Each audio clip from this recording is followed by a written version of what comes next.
시편 40편 11절에서 13절 말씀까지 보겠습니다. 하나님 말씀은 시편 40편 11절에서 13절입니다. 시편 40편 11절에서 13절입니다. 여호와여, 주의 긍휼을 내게서 거두지 마시고 주의 인자와 진리로 나를 항상 보호하소서. 수많은 재앙이 나를 둘러싸고 나의 죄악이 나를 덮침으로 우러러 볼 수 없으며 죄가 나의 머리털보다 많음으로 내가 낙심하였음이니이다. 여호와여, 은총을 베푸사 나를 구원하소서. 여호와여, 속히 나를 도우소서. 아멘. 말씀 제목은 불꽃처럼 사는 신자입니다. 불꽃처럼 사는 신자라는 말씀으로 우리가 은혜를 나누려 합니다. 우리가 인생을 살아갈 때 여러 가지 이런 삶, 저런 삶을 삽니다. 근데 예수 믿는 사람은 불꽃처럼 사는 사람이 되어야 됩니다. 말씀 제목처럼 불꽃처럼 사는 신자가 되는 게 어떻게 해야 될까? 예수 그리스도 그분의 열정이 우리 가운데 부어져야 되고 그 열정을 가지고 살아야 됩니다. 우리가 흔히 밖에 딱 나가서 이제 사람들이 지나다니는 것을 보면 참 재밌는 게 많아요. 저희 집 같은 경우에는 이제 아침 8시 반만 되면 우리 초딩들이 우르르 엄마랑 와서 탁 가는데 그 모습들을 보면 가장 각양각색의 엄마들의 모습도 보이고, 한 번은 홈플러스에서 잠깐 뭘 하나 사고 가는데 그 엄마가 이제 물건을 다 골랐는데 사라진 거예요. 중3 정도 되는 딸이에요. 네? 근데 이제 사람들이 계산을 해야 되는데 엄마가 안 오는데 다른 사람은 계산하고 이렇게 쳐다보는 거죠. 근데 얘가 이제 그렇게 크지도 않는데 얘는 이제 안절부절 못하고 전화를 근데 엄마가 전화를 안 받아.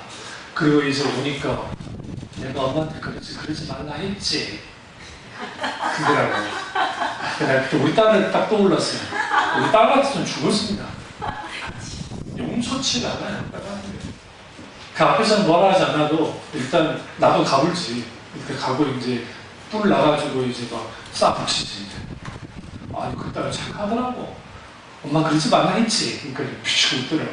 그래서 이제 둘이서 아웅다웅 하는 걸 봤는데, 그래요. 엄마는 어떻게든 하나를 좀 싸게 사서 하려고. 여러분 삶을 살면서 저도 마찬가지지만 우리가 뭐 돈도 없지만 우리가 돈 쓸 때 주로 자녀를 위해서만 쓰지 않나요? 우리가 저 같은 경우는 저는 제 돈 주고 제가 직접 제 옷을 산 적은 한 번도 없어요.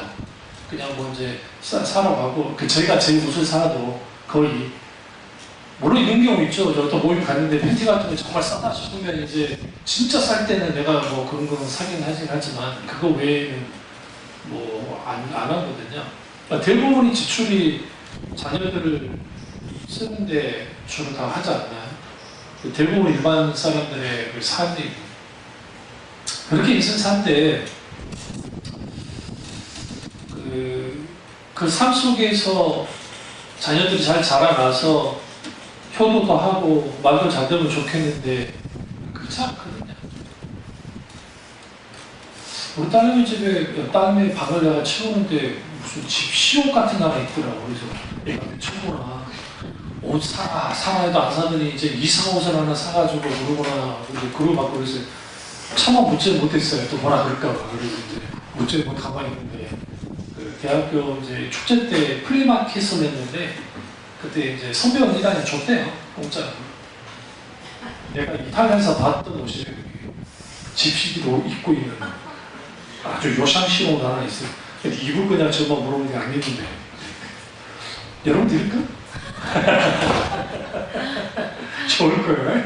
그 입고 다니면 야, 그런 옷을 입는 인간에서 있나 봐. 깜짝 놀랐거든. 내가 저 엄마한테도 말 안 했어요. 그 옷에 대해서. 걔 또 그거 있거든요. 5년 전전하면 골치 아프니까 모리처럼 지나가야 되겠다. 근데 그 불꽃처럼 인생을 사는 거 참 중요합니다. 유수의 믿음에서. 근데 우리가 주님으로 인해서 불꽃 타올랐을 때가 있었거든요. 대부분 은혜 받았을 때, 구원 받았을 때 얼마나 뜨거웠습니까? 자, 한번 생각해보세요.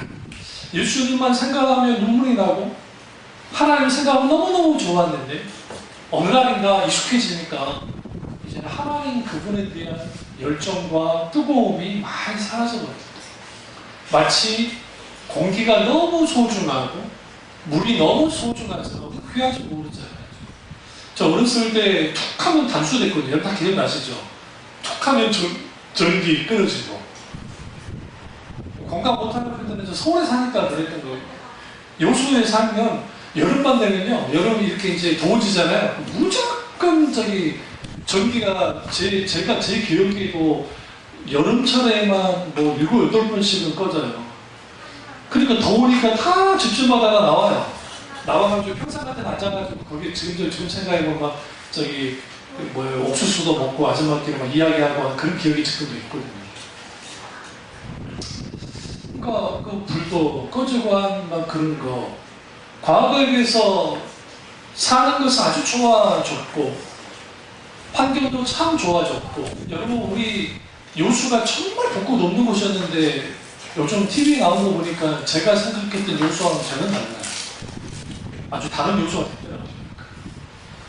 그냥 오동도 하나 있고 자산공원 하나 있고 뭐 그런 곳이었어요. 뭐 그렇게 뭐 그런 것도 아니었는데 그게 좋은 곳인데 그렇게 좋게 살고 있는데 왜 가면 갈수록 우리는 하나님의 은혜에 대한 것은 계속 식어지고 세상 즐거움이 커져만 갈까? 이효리가 그 말을 하더라고요. 요즘 들어서 그런 생각을 해요. 나는 왜 사는 걸까? 나는 이 세상에 왜 태어난 걸까?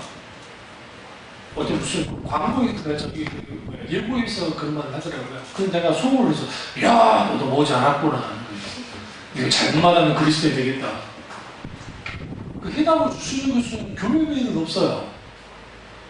법정 스님이 그 말씀하시더라고요. 법정 스님이라는 분이 계시거든요. 근데 법정 스님이 행복이 뭡니까? 라고 물으니까 그 말씀하시더라고요. 행복은 고통받지 않으면 행복입니다. 그러니까 지금 마음의 고통이든 육신의 고통이든 뭐 재정의 고통이든 그거 없이 하루하루 고통 없이 살면 그것이 행복입니다. 그러니까 우리는 늘 행복하며 살 수 있습니다. 라고 말씀하시더라고요. 그 말이 맞긴 맞는데 그러니까 불교의 한계는 뭐냐면 일어나는 현상에 대해서 아주 깊이 있게 우리에게 뭐냐면 이제 이유를 제시해 주긴 해요. 그러니까 원인도 제시해 줘요. 근데 뭐를 해주지 못하냐면 해결을 해주지 못해요. 저도 철학책을 많이 읽었습니다. 누구보다는. 그러니까 목회하시는 분들 중에 특별히 철학을 전공하는 분들 빼놓고는 저는 사상책과 철학책을 누구보다 많이 읽었던 사람 중에 한 명입니다. 근데 그 책을 읽으면 읽을수록 보이지 않는 갈급함이 생겼어요. 왜 그랬냐면 아주 정말 정확하게 그 인간에 대하여 말하고 세상에 대해서 말하고 막 다 해줘요. 그런데 마지막엔 결론을 내주질 않아요. 해결을 해주지 않아요. 그러니까 뭐만 계속 갖게 되냐면 의문만 쌓이는 거예요. 불꽃처럼 사는 신자가 되려면 우리가 하나님 그분이 해답이시기 때문에 그 하나님의 말씀의 진리 가운데 해답을 가지고 살아야 돼요. 대표적인 게 인생은 뭐냐는 거죠. 인생. 삶이 뭘까요? 많은 사람들이 바둥바둥하면서 돈 벌면 삽니다. 돈 중요합니다. 여러분 성경에 얼마나 돈이 중요하면 믿음에 대한 그 단어보다도 물질에 대한 나오는 말씀이 더 많아요. 그러니까 인간은 물질을 떠나서는 살 수가 없어요. 사실. 그럼에도 불구하고 철저하게 성경은 물질 지향이지 않습니다. 이상하죠?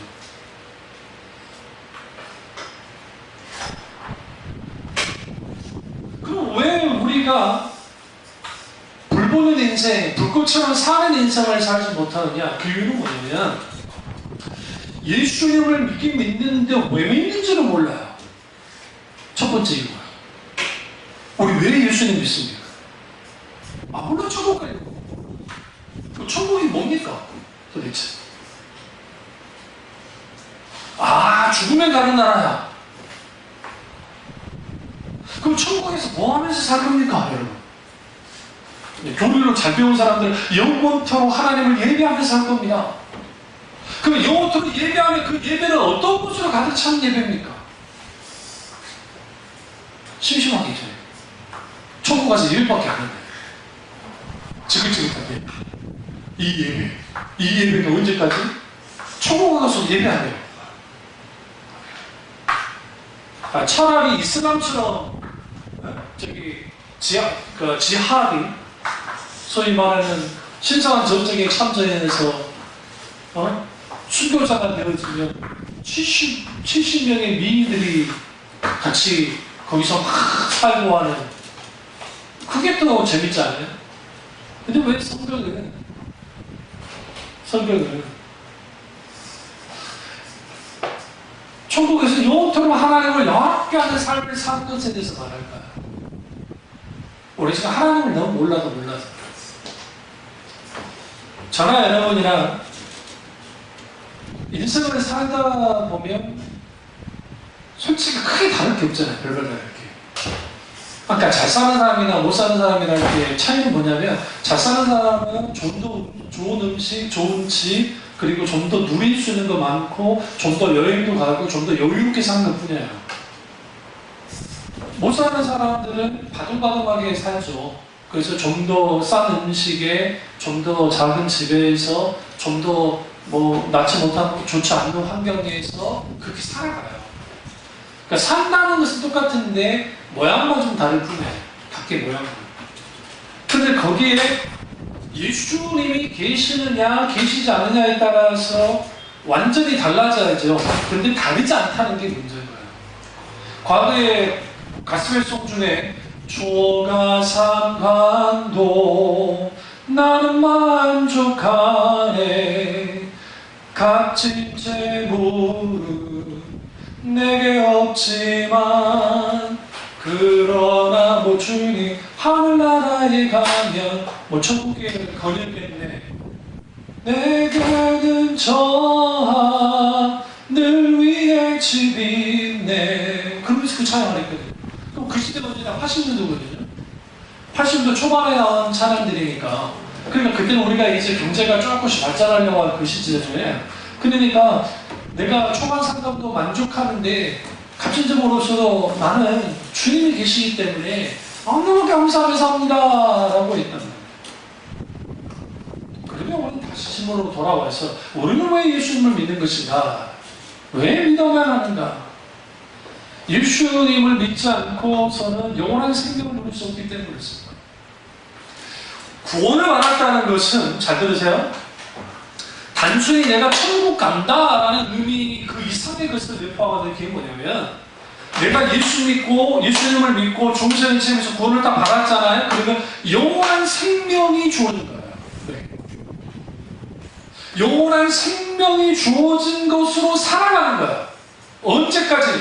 영원토록. 그러니까 하나님에 대한 열정이 식어질 수가 없어요. 성경에 보시면 하나님의 사람들의 특징들이 있는데, 다윗이든 바울이든 베드로든 우리 오후 예배 때 크게 다뤘잖아요. 그 인물들을 보시면 그 인물들이 처음 주님을 만났을 때와 그들이 죽기 일보 직전에, 순교의 직전에 갔을 때의 그들의 주님을 향한 열정과 그들의 뜨거움, 그들 속에 있는 불타오름은 더했어요. 더했는데 왜 오늘날에 우리 교우들이 이렇게 되어졌느냐? 그 이유는 뭐냐면 실질적인 핍박이 없기 때문에. 핍박이 없기 때문에. 지금 중국이요, 일본 목사님들과 교인들을 지금 억류하고 있거든요. 그리고 한국 선교사님들 몇 번 억류하고 있고요, 지금. 그럴 때문에 지금 요즘 막가요, 중국이. 삼자교회 아니면 가서 쳐들어가가지고 성경차 3,000권을 빼앗아오고, 그 나라가 무슨 뭐 자유주의 나라 같지만 그건 공산국가예요. 독재국가예요. 북한이 만약에 지금 뭐 잘 돼가지고 한다 합시다. 그리고 우리랑 전쟁하자면 그 참 볼만한, 또 귀하다고 생각한데, 그래 봤자 독재국가예요.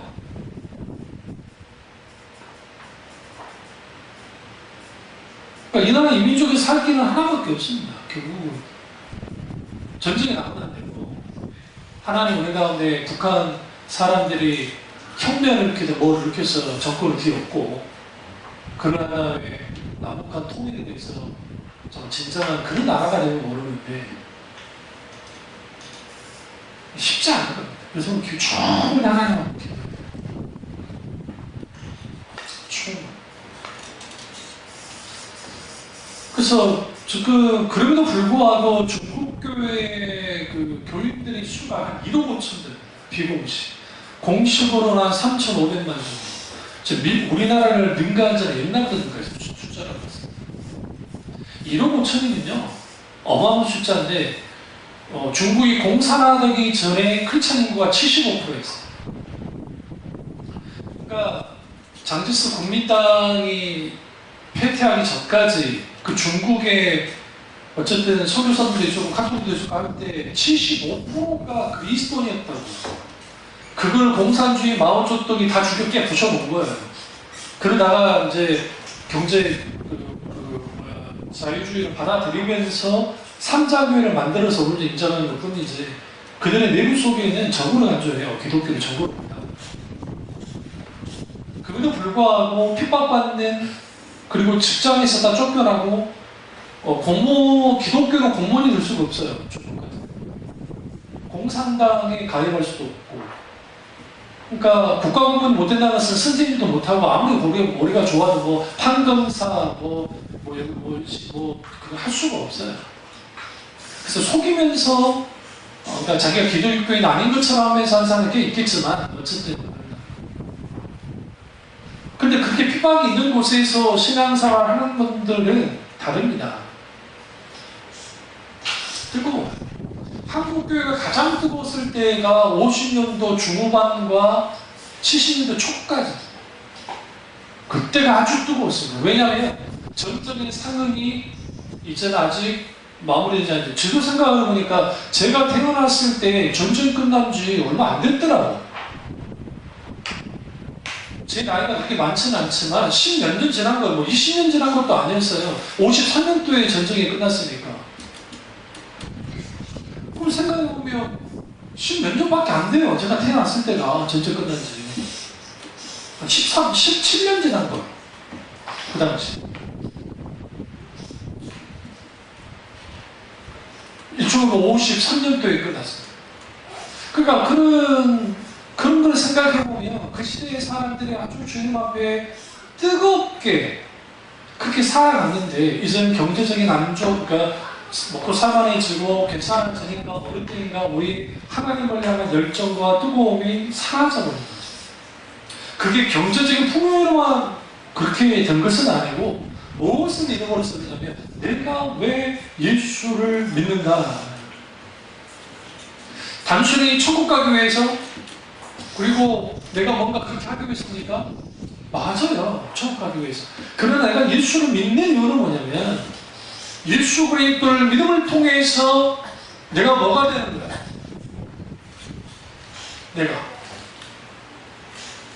영생을 가진 자가 되어지고, 그 영생을 가진 자로서 주님이 나를 부르셨기 때문에 그 부르심 속에는 하나님의 소명과 사명이 있다는 겁니다. 오늘날 한국교회 교인들이 왜 무너져 버렸냐면 소명과 사명이 사라졌어요. 일단 목회자 될 사람만 사명과 소명에 대해서 말하지, 평신도들에게 소명과 사명에 대해서 말한 적이 없어요. 뭘 주죠? 그러니까 급격하게 뭐가 사라졌냐면 하나님을 향한 뜨거운 열정이 사라져버립니다. 두 번째는 왜 머릿속에 불꽃 같은 이런 열정들이 사라져버리느냐? 그 이유는 뭐냐면 우리를 둘러싸고 있는 문제 앞에 우리가 넘어졌기 때문에. 두 번째, 오늘 시편 기자가 이렇게 말합니다. 12절, 수많은 자가 나를 둘러싸고 나의 죄악이 나를 덮침으로 오르러 볼 수 없으며 죄가 나의 머리털보다 많음으로 내가 낙심하였음이니이다. 이 다윗의 노래거든요. 여기서 수많은 자가 나를 뭐한다고요? 둘러쌌다. 여러분, 우리가 어떤 문제, 이 문제를 해결하면 저 문제 나타나고 저 문제 해결하면 또 다른 문제가 나타납니다. 진짜. 결국은 모든 인생은 문제를 떠나서는 살 수가 없어요. 그래서 우리 이런 질문을 한번 들어봐야 돼요. 왜 하나님은 각자 우리 인생에게 어떤 문제를 허용하시는 것일까? 왜 허용하실까? 시집간 사람들이 어머니가 안 나쁘면 얼마나 좋아요. 더 편할 텐데. 안 그래요? 우리 주님께서도 마찬가지고 요한을 가게 어머니 더 건강하셔서 같이 가까운 데서 사시면 얼마나 좋아요. 건강하게. 그런데 각기 문제들을 가지면서 사는 겁니다. 왜 하나님을 허용하냐고요. 하나님이 이 세상 살아갈 때 더 기쁘고 즐겁고 행복하게 살기를 원하실 텐데 왜 허용하실까요? 그 이유는 뭐냐면 인간이 불완전하기 때문에. 그걸 알아라는 거예요. 승승장구하는 사람들은, 뭘 해도 잘 되는 사람들은 하늘 높이만큼 올라가는 거예요. 그래서 자기는 대단할 것처럼 해요. 여기 이재동 씨 감옥에 이제 추감됐잖아요. 추감됐을 때 여러분 그 뉴스 보셨어요? 그 모습? 얼마나 초라한 거야. 대단한 기적자 아닙니까? 수많은 병을 고쳤다고 주장하는 사람이고, 천사들이 날아다니는 것을 보고, 자기한테서 뭔가가 막 강력한 성령의 파워 같은 게 나가고, 막 기도하고 막 빛 같은 게 있어 천사들이 막 나타나고 막 그런 놀라운 역사를 하는 사람인데, 그 사람 감옥에 이제 지금 감옥까지 아니죠. 아직 구치소에 수감될 때 그 수감되는 그 모습 보니까 얼마나 초라한가요? JMS 정영석이가 잡혀갈 때도 얼마나 초라하던가요? 그 대단한 사람처럼 보더니.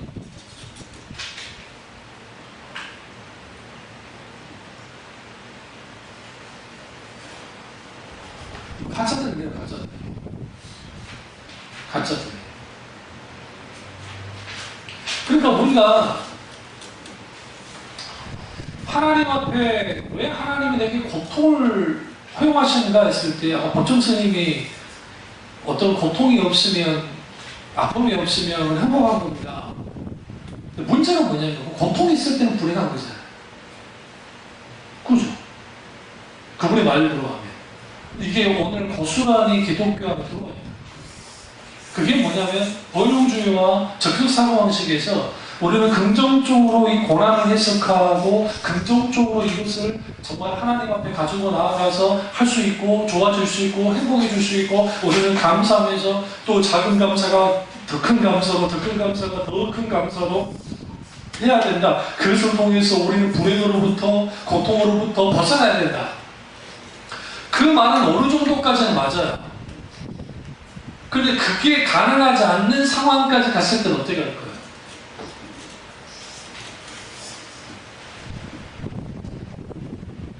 근본적인 고통 가운데 있을 때, 이민환 목사님이, 이호령 교수님 따님이 이민환 목사님이 이제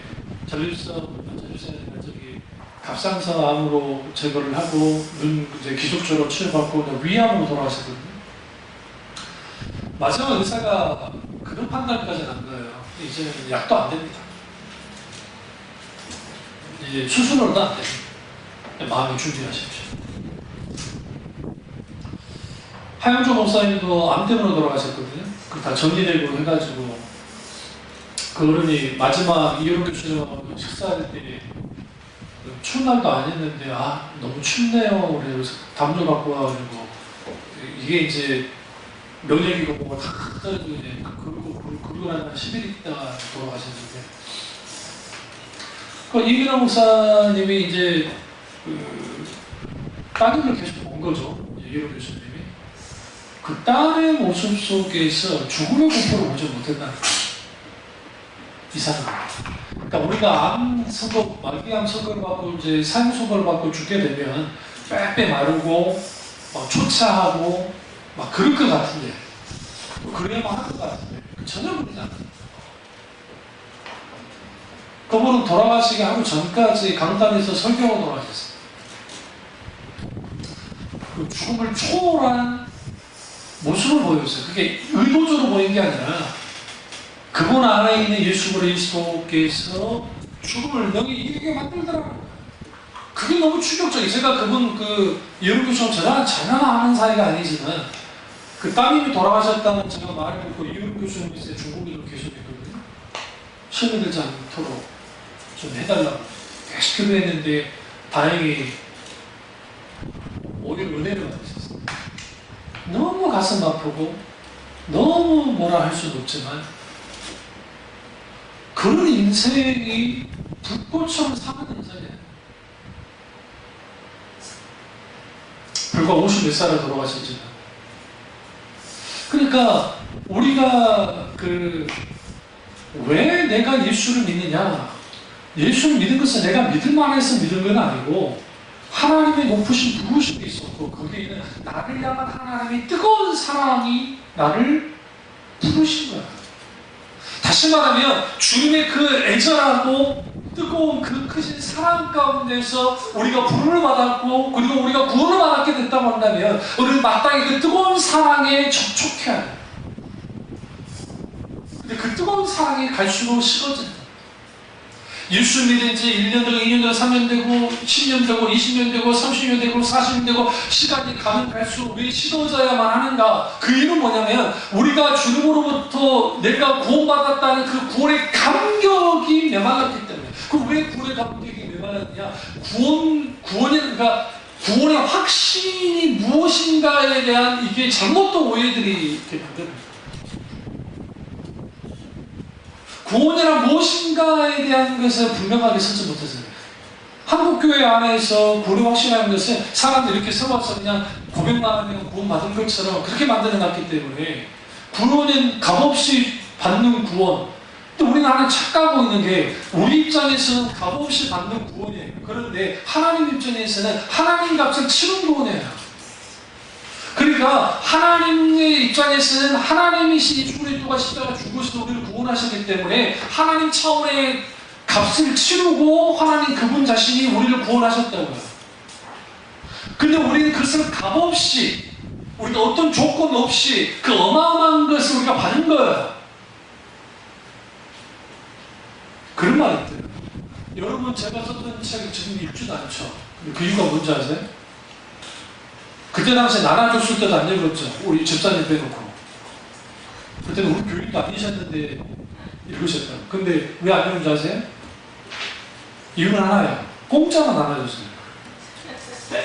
아 진짜? 공짜로 나눠줬어요. 돈 받고 나눠주잖아요. 어? 돈 받고 나눠주면 이게 돈이 아까워서라도 목차라도 봐요. 근데 공짜로 나눠주니까 목차도 안 봐요. 아마 제가 신방 가서 여러분 집을 보면 위쪽에는 먼지가 확 또 안을 닫아보면 아주 깨끗할 거예요. 이게 공짜로 나눠준 비밀이에요. 그때 책 하나 만드는데 30만원에서 40만원씩 나왔거든요. 많이 만들 때는 거의 40만원 돈이 들어갔는데 그 당시 20 몇만원부터 시작해서 40만원 들어갔어요. 그걸 컨퍼런스 때마다 했었는데, 그러니까 우리가 그렇게 책이 10권이 나왔거든요. 10권이라는 책이 나왔는데도 한 번도 제대로 읽지를 안 한다는 거죠. 왜 그래요? 공짜로 하는 거죠. 그러니까 하나님이 우리에게 주신 구원이라는 것이 값진 구원인데 그 구원이 우리 가운데 왜 가치가 그렇게 없을까? 구원받는 이유는 딱 하나예요. 이유는 우리가 주님이 주신 그 가치, 그러니까 구원의 가치, 구원의 감격, 구원이 나를 얼마만큼 하나님이 내게 이렇게 대단하게 나를 바꿔놨는가, 진정한 주님을 통한 바뀌어짐이 없기 때문에. 그러니까 당연히 거기에 뭐가 일어나잖아요. 감격이 없어요. 어떤 감격? 이게 오늘 한국교회 가장 문제예요. 그러니까 예수 믿는 이유가 이거예요. 전도 받았을 때 예수 믿고 복 받자. 그러니까 예수 믿고 구원받고 복 받자. 그러니까 예수 믿고 천국 하나 티켓 따고 그다음 이 세상에서 잘 누리면서 살자. 그리고 천국 가자. 더불어. 그 정도의 것이 아니야. 우리가 예수를 딱 믿었을 때에 구원받았을 때 가장 문제는 뭐라고? 영원한 생명이 우리에게 주어지냐. 그 위대한 그 대단한 왕 진시 왕자가 원했던 영원한 생명. 그 생명을 주님 주셨다고. 그 영원한 생명 우리 가운데 온 거야. 근데 우리 그 영원한 생명의 가치가 어떤 건지를 모르고 살아요. 그러니까 인생을 살아갈 때에 그 하나님 나라의 가치, 영생의 가치, 그 영혼 속에서 잇대어서 이 세상과 잇대어서 같이 연결되어져서 살아가야 되는데, 우리는 어떻게 살아가냐면 이 세상에 한정된 삶을 살다가 영원한 천국으로 간다고 생각하는 거예요. 이미 아주 이게 잘못된 생각을 하는 거예요. 물론 어떻게 보면 맞는 말이기도 하지만, 육체로 봤을 때는 한계적이지만 우리의 영원한 생명은 죽어서 천국에 들어가는 게 아니에요. 단순히 이미 천국은 언제 결정되느냐? 예수 믿고 구원받고 중생을 체험했을 때 하나님의 나라가 임하는 거예요. 우리에게 영원한 생명이 주어지는 거예요.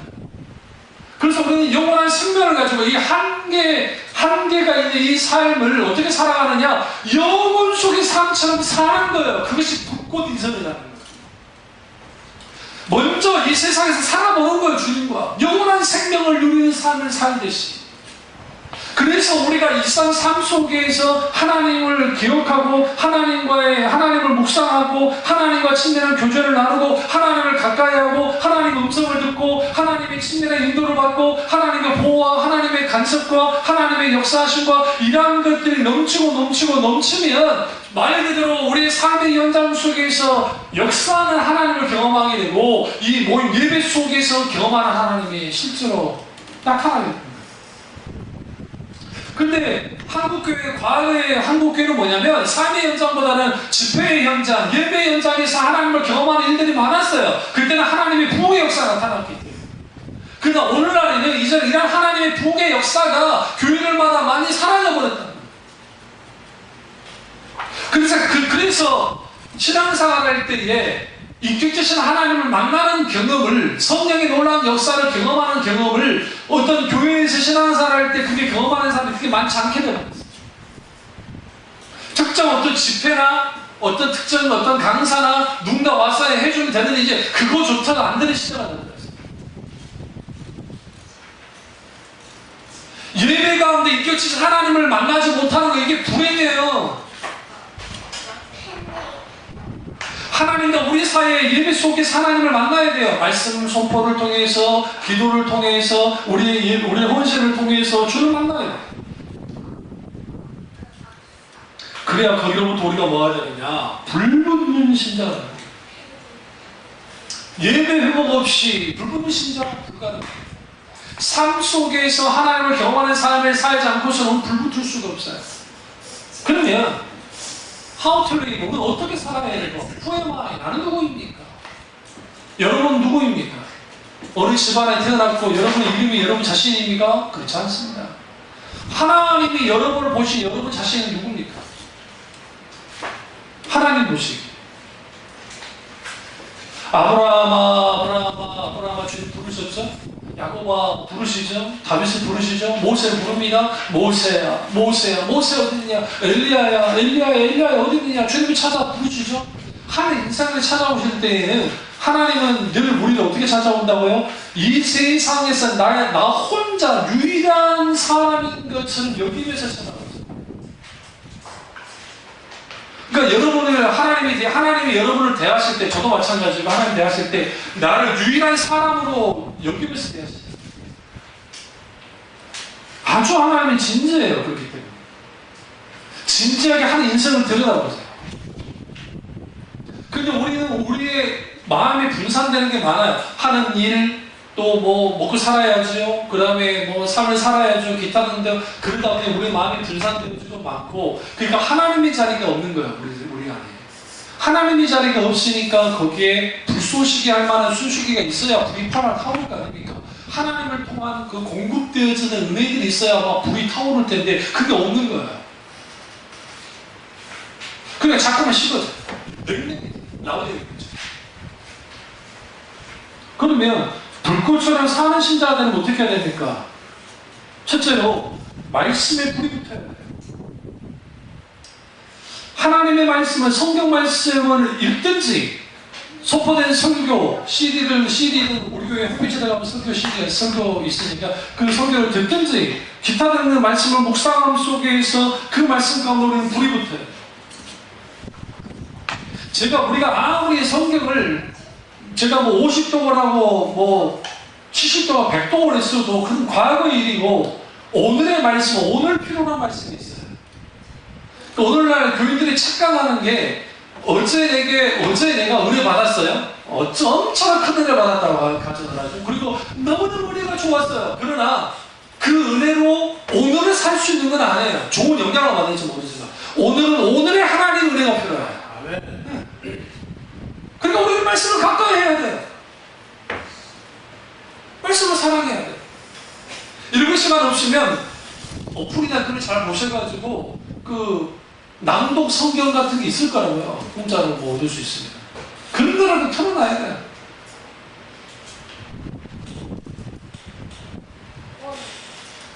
그러니까 신앙의 수단, 그러니까 은혜의 수단이라고 하는 기본적인 것이 무너진 상태에서 뜨거워질 수 없어요. 그건 분명한 사실이에요. 두 번째는 개인과 가정의 부흥이 일어나야 됩니다. 개인의 부흥이 일어나야 돼요. 개인의 부흥은 여러분 하나님이 쉽게 일으켜주세요. 어떻게 하나님을 사모하면 되는지. 지금 우리가 기도하는데 내 삶의 환경이 변하지 않고 힘들고 어려운 게 너무 많거든요. 근데 그게 왜 버거운 자세? 저도 마찬가지거든요. 내 인생 사역하라고 하는 게 이게 많이 버겁게 느껴질 때는 언제냐면 내가 약해질 때겠죠, 당연히. 근데 주로 언제냐? 이걸 spiritual resource, 영적인 자원이 고갈됐을 때예요. 내 속에는 영적인 자원들이 고갈되어지는 거예요. 고갈되어지니까 이전에는 어떤 것을 감당할 때는 넉넉히 감당했는데 그 감당이 안 되는 거예요. 자꾸만.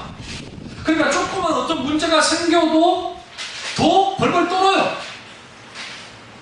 반대로 생각하면 영적 자원이 우리 가운데 많아지기 시작하면 어떤 문제가 생겼을 때 똑같이 순간적으로 반응할 수 있는데 그 영적 자원이 있기 때문에 그래서 그 일을 잘 뭐하게 돼요? 대처하게 돼요. 그 우리 속에 뭐가 타오르기 시작하냐면 예수 그리스도 그분에 대한 뜨거운 불불이 타오르는 거예요. 자, 그런 생각을 한 적이 있을 거예요. 하나님, 이용규 선교사 같은 경우에는 네로넘슨 그분요. 몽골 사람들이 인도네시아 사람하고 계시고 그분이 사역할 때는 하나님이 그렇게 열심히 해서 50억짜리 학교 공사를 해야 되는데 돈이 없이 한 거예요. 어떻게 해가지고 한 2억 5천 정도는 후원도 받고 해가지고 모았는데 중도금도 주고 그 다음에 잔금도 줄어야 될 거 아닙니까? 근데 돈이 없는 거예요. 그러니까 바짝바짝 날라오는데 이제 한 달 후에 이제 중도금을 줘야 되는데 하나님 이제 이게 막 초조하고 불안하고 떨리는 거예요. 근데 하나님께 기도하는데 하나님 그랬다잖아요. 야, 이 형 기다리고 좀 즐겁게 기다리면 안 되냐 그러는데 여러분 생각해보세요. 즐겁게 있어요? 빚 1억도 환장할 경우에 지금 50억 중에 지금 10매덕을 지금 이제 중도금으로 줘야 되는데 그게 되겠냐고요. 그 기도를 한다면 계속 그러시대요. 그러니까 이제 스태프들하고 우리 일단 뭐 어차피 책임은 내가 져요. 안 되면 내가 감옥 가면 되니까 일단 우리 인도네시아 사실에서 이제 먹으러 다니자. 그 이제 잘 먹고 그런데 문제는 뭐냐면 고지서들이 계속 쌓이는데, 응? 다 도촉장이에요. 돈 내는 고지서. 그거 볼 때마다 무너지는 거예요, 갑자기. 근데 장고는 뭐가 없고. 그러다가 코스타, 아프리카의 지역에서 코스타 집회 있는데 강사가 만나가지고, 코스타 집회는 자비랑이라서 자기가 돈 내고 가야 돼요. 그러니까 비행기표도 내가 끊고, 그 다음에 체류 비용도 자기가 다 해야 돼요. 돈도 없는데. 근데 하나님 가라고. 지금 발등에 부이 있는데. 가라고 하시니까 가는데, 통장 잔고를 보니까 갈 수 있는 돈이 없어요. 요즘 시대가 참 좋아졌잖아요. 뭐 하면 돼요? 긁으면 돼요. 카드로 긁고, 저는 카드가 없어요. 옛날에 이제 이런 아주 안 쓴다고 하고 내가 잘라보더라고요. 하나도 안 쓴다고 해가지고. 근데, 긁고 갔어요. 그리고 갔다 왔네요. 근데 이제 결제를 했으니까 그 돈 이제 나갈 거잖아요. 근데 잔고를 봐야 되는데 돈은 없을 거예요. 그런데 하나님이 재정을 빵꾸낸 적이 없으니까 하나님 하실 것 같은 감정이 있더라고요. 그래가지고 한번 큰 장을 다 찍어봤더니 마이너스 돼야 되는데 플러스가 돼 있더라고요. 이상할 정도로. 딱 계산을 해보니까 거기 가서 썼던 돈에 더 얼마가 더 있는 거예요. 돈보다. 근데 하루는 갑자기 미국에서 전화가 왔는데 어떤 그분을 그렇게 잘 아는 분은 아닌데 어쨌든 좀 아시는 분인데 선교사님 돈 필요하지 않냐고. 무슨 말이세요? 기도할 때마다 돈 보내라 하나님 해서 못 살겠다고. 얼마 좀 필요하세요? 그러니까 말은 하긴 그렇고 어쨌든 얼마 정도 하시는데요? 120만 달러. 120만 원 달러면 얼마입니까? 12억. 12억이 넘는 돈을 하겠습니다. 근데 그분이 알기로는 그분이 그렇게까지 부자는 아니거든요. 그냥 오하우에서 물었어요. 집사님, 이 돈 뭔 돈이에요? 사실은 집 살라고 하는 돈인데, 내가 집 살라고 평생 모은 돈인데, 같이 하는 거예요. 하나님 집사님 만납니다. 그래서 여러분 120만 달러를 송금을 해서 그 돈을 주고 받고 그 이제 하나님 돈을 우리가 다 드려줬는데 외국에는 그런 일이 안 벌어져요.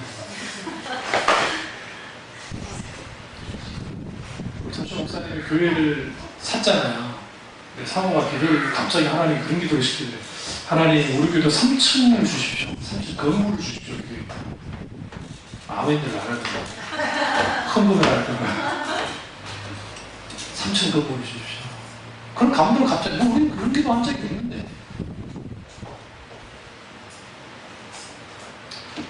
하나님이 어떻게 하실 줄 모르죠.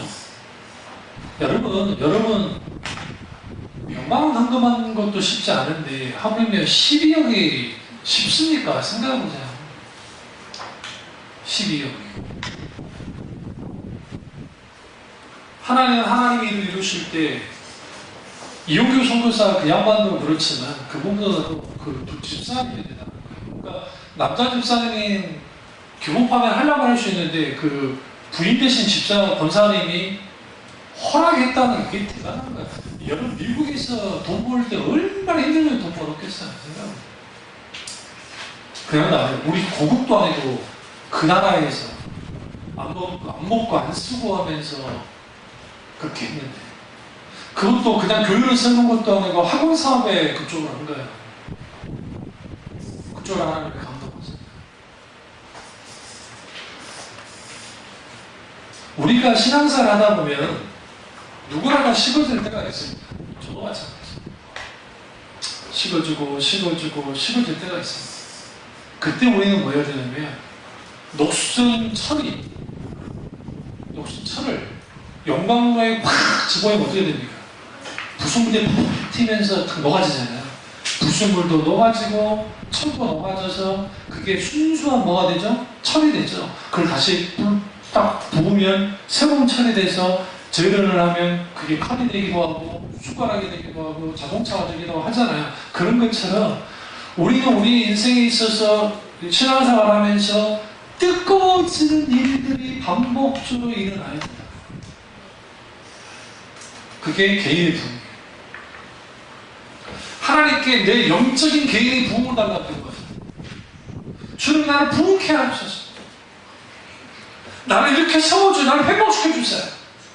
나를 재생시켜주옵소서. 과거에 내가 가졌던 은사, 내가 과거에 갖고 있었던 하나님의 놀라우신 은혜, 놀라우신 하나님의 역사하신, 그런 역사하신 일들이 내 가운데 다시 일어나게 하옵소서. 부르짖어 기도해야 되고, 또 하나는 가정의 부흥이에요. 내가 부흥되어졌었고, 내가 영적으로 부흥되어졌으면 이제는 가정의 부흥까지 가야 됩니다. 그러니까 이 지역, 소위 말하는 한 민족을 뒤엎는 부흥은 하나님의 놀라우신 때 가운데 일어나는데, 개인의 부흥과 가정의 부흥은 사실상 하나님이 그때그때마다 주시는 은혜 가운데 가능해요. 그래서 가정마다 뜨거워져야 해요. 그가제 불신자와 결혼해야 되느냐 말아야 되느냐 문제가 있을 때 초대교회는 어떤 정신을 가지고 나왔냐면, 뭐 둘이 결혼할 때 내가 놔뒀었는데 그 이유는 뭐냐면, 믿지 않는 자와 멍에를 지지 말라는 그 말씀이 있긴 있어요. 그런데 그 말씀 이전에 사도 바울은 이렇게 말하는 거예요. 아내는 예수를 믿는데 남편이 안 믿고, 남편이 예수 믿는데 아내가 안 믿어요. 그런데 그렇게 결혼해버렸어요. 그러면 결혼했으니까 나눠라. 근데 남편이든 아니든 하나님을 믿는데 방해하고 만약에 신앙생활 못하게 한다면 그때 이혼해라. 성경이 이혼하라고 그래요. 분명하게 말해요. 근데 그걸로 끝나지 않아요. 왜 사도 바울이 그 부분에 대해서 그렇게 호명을 했느냐? 이유는 딱 한 가지 있어. 믿는 자가 믿지 않는 자를 이겨요. 그 당시에 신앙이라는 게 무슨 말이냐? 예수 믿을 때 오늘날에는 어떻게 거꾸로 가냐면, 교회 다니는 자매와 교회 안 다니는 남자가 결혼하면 교회 다녔던 이 자매가 시골에 가지고 같이 놀러 다녔어요. 대다수가. 근데 초대교회는 반대예요. 신자였던 아내이든 남편이든 있으면 그들이 불신자가 어쩌고 상황이 어떻게 돼가지고 그렇게 강제로 결혼을 시켰으니까, 그 시대에는. 그래서 결혼을 했지만 놀라운 일이 벌어졌는데 그 불신자 남편들이 주로 오기 시작했다는 거예요. 자녀들이 예수를 믿기 시작했고. 그게 초대교회 특징이에요. 그게 로마가 기독교화된 이유 중에 하나가 뭐냐면, 강제로 기독교인 그 아내들을 잡아와요. 그래가지고 첩으로 삼기도 하고 아내로 삼기도 해요. 그러니까 이 사람들이 예수를 믿는 사람이잖아요. 그러니까 예수 믿는 사람이 예수 믿는 신앙을 굳게 지켜요. 그리고 막 했어요. 그리고 여기까지 나요.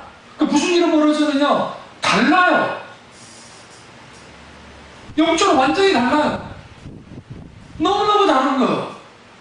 그러니까 뭘 응대하기 시작하냐면, 고위직에 있는 남편이든 뭐 어떤 뭐 군인이든 뭐든 그들 전체가 흔들 만큼 달라요. 그게 초대교회 신앙이에요. 초대교회 신앙. 그게 어떻게 가능하느냐? 개인의 부흥이 있을 때, 그 개인의 부흥이 가정의 부흥으로 불붙고, 그 가정의 부흥이 불붙었을 때 자연스럽게 교회의 부흥까지 오는 거예요. 교회의 부흥이라는 사실 숫자가 늘어난 것만을 말하는 것이 아니라 그 영적인 측면을 그렇게 늘어나는 거예요. 우리 참여중앙교회가 강력하게 성령 역사가 있을 때는 제가 아프지 않을 때, 잘 생각해보세요.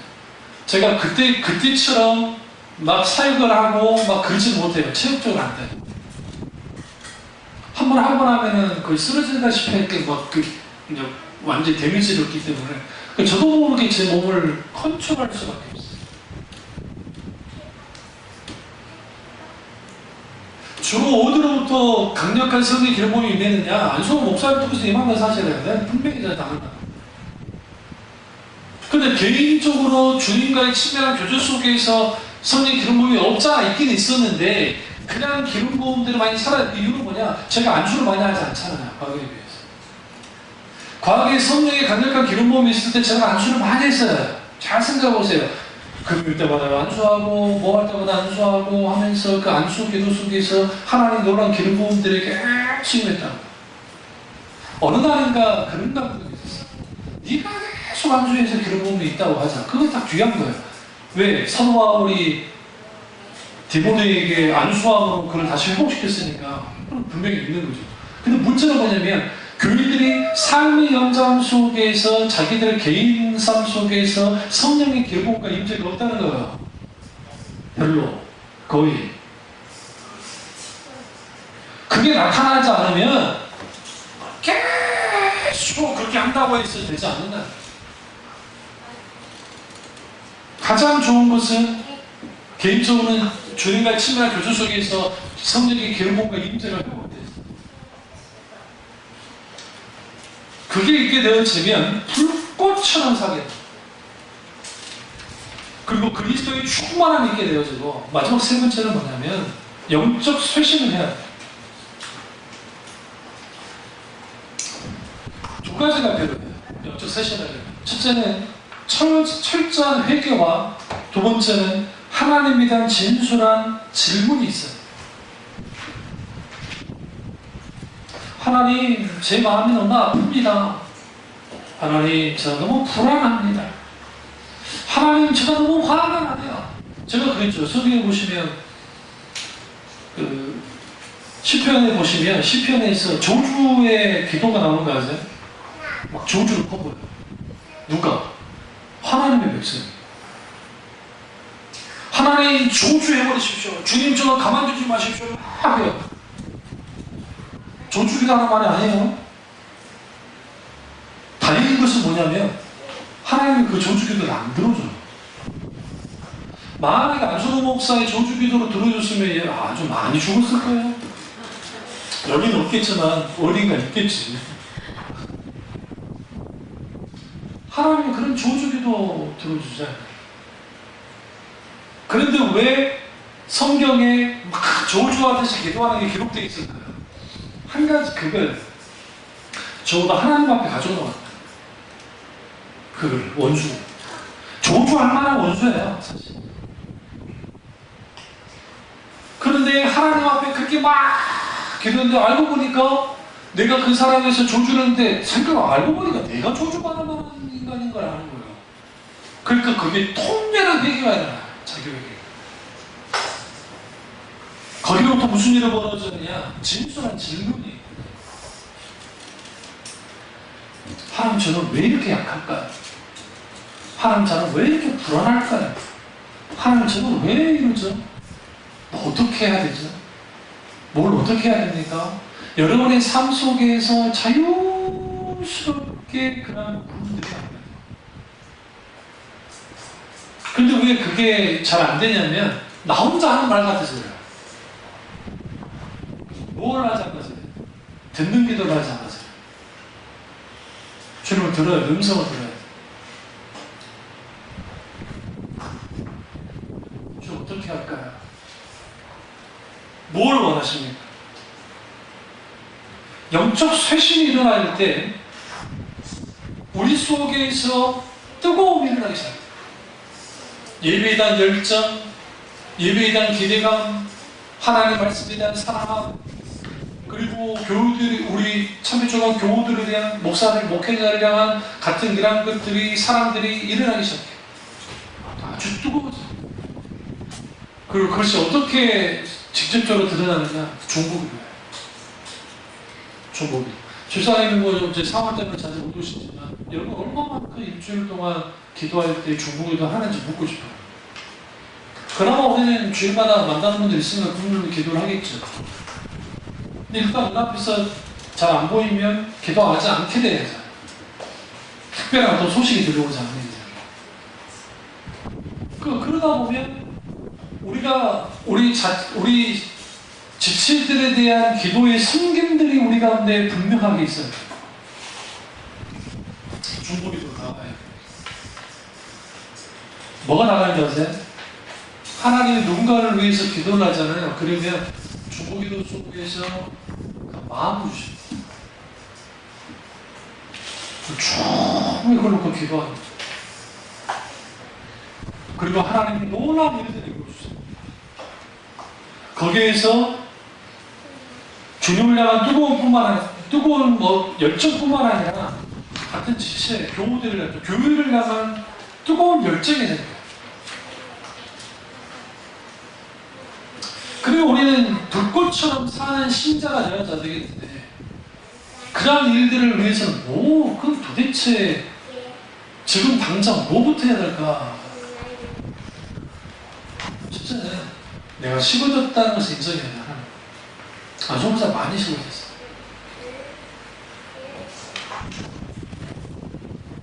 두 번째는 눈을 들어야 돼. 여러분 혹시 집에 가셔서 다음에 시편을 읽으실 때 시편에서 주로 나오는 그 시편 글들 중에 자주 내가 주를 우러러 보나이다, 눈을 들어 주를 보나이다, 내가 주를 바라나이다, 그런 말씀들 괜찮아요. 시편이 뭐냐? 우리의 시선이 하나님을 합니다. 교회 소리예요. 우리가 주일 나와서 예배드리는 건 중요해요. 그와 동시에 더 중요한 건 뭐냐면 우리 삶 속에서 주님을 계속 찾아야 돼요. 그럼 주님을 바라봐야 돼요. 그리고 마지막 세 번째는 뭐냐면 아주 가깝게, 아주 자연스럽게 주님을 경험하면서 살아야 돼요.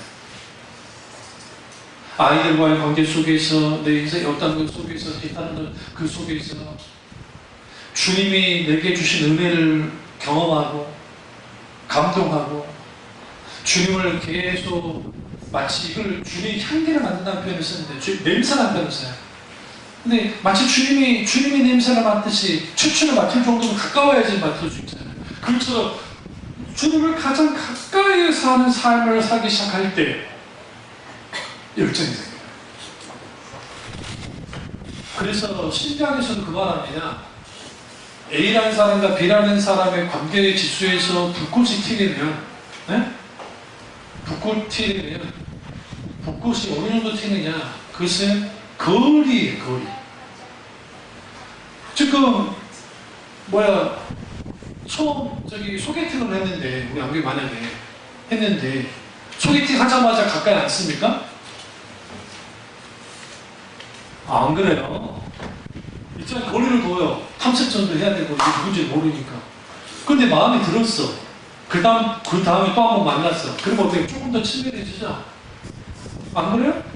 그러다가 마음도 맞고 취향적으로 그렇고 가정도 괜찮아요. 그러면 뭐 합니까? 같이 하다가 같이 밥도 먹어요. 밥 먹다 보면 좀 친해지죠? 그러다가 뭐 합니까? 손도 잡잖아요. 무슨 말이냐? 거리와 친밀도는 비례를 하는데 하나님과 나 사이의 거리, 그 거리가 가까워지면 가까워질수록 열정은, 불꽃은 타오를 수밖에 없어요. 그러니까 저나 여러분이나 영적인 측면에서 과거에 비해서 하나님의 열정이 식어졌다는 것은 하나님과의 거리가 많이 지금 벌어졌다는 것을 반증해 주는 거예요. 이걸 빨리 가까이 둬. 그러려면 지속적으로 주님을 찾아야 되고 지속적으로 우리는 깨어 있어야 되고, 특별히 중보기도 정말 우리가 제자들 중보기도를 통해서 하나님의 놀라운 그 거룩한 그 신성한 불꽃이 우리 가운데 활활 타오르기를 주님의 이름으로 축원합니다. 네, 기도하겠습니다. 기도하실 때